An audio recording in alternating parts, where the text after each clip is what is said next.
Tidak ada yang tahu sejak kapan aturan ini muncul. Tapi warga sekitar terminal tua itu sepakat pada satu hal. Jangan pernah jadi orang terakhir yang pulang.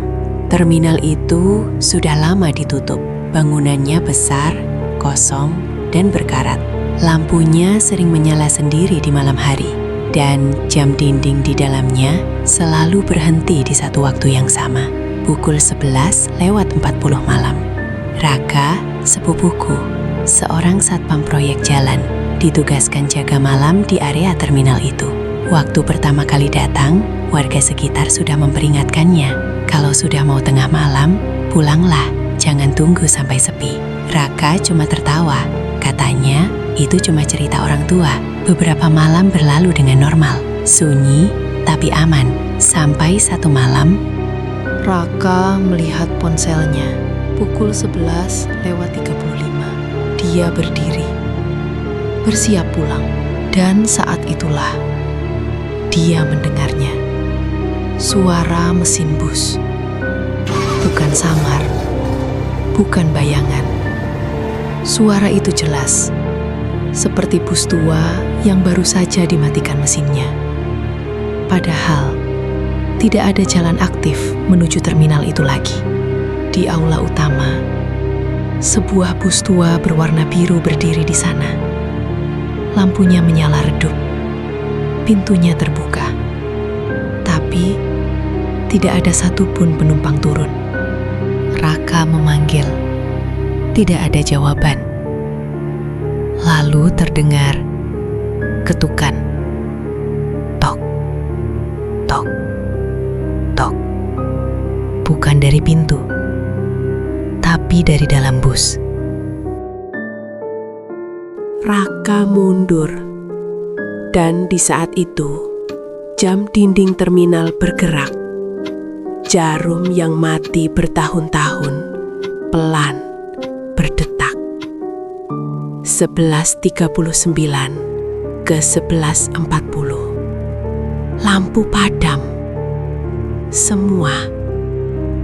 Terminal tenggelam dalam gelap. Dalam kegelapan, Raka mendengar langkah kaki.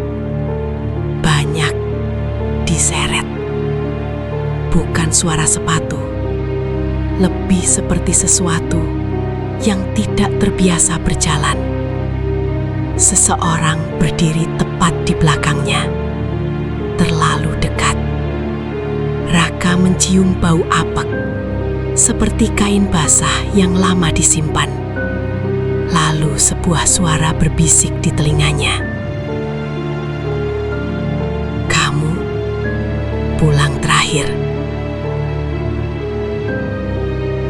Raka lari, tidak menoleh, tidak peduli arah.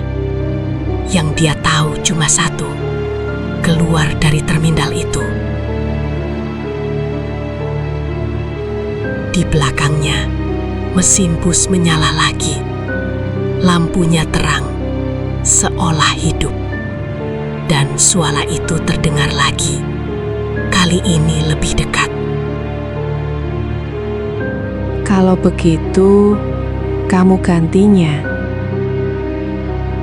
Raka selamat. Dia ditemukan warga keesokan paginya. Duduk di pinggir jalan. Matanya kosong. Sejak malam itu, Raka tidak pernah bisa tidur lewat jam 11.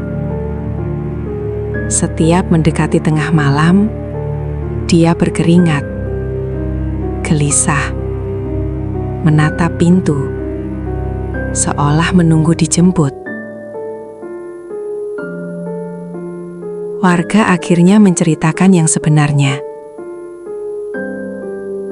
Bertahun-tahun lalu, sebuah bus malam mengalami kecelakaan di terminal itu. Remnya blong.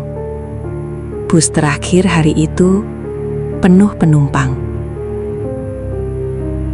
Tidak semua sempat turun.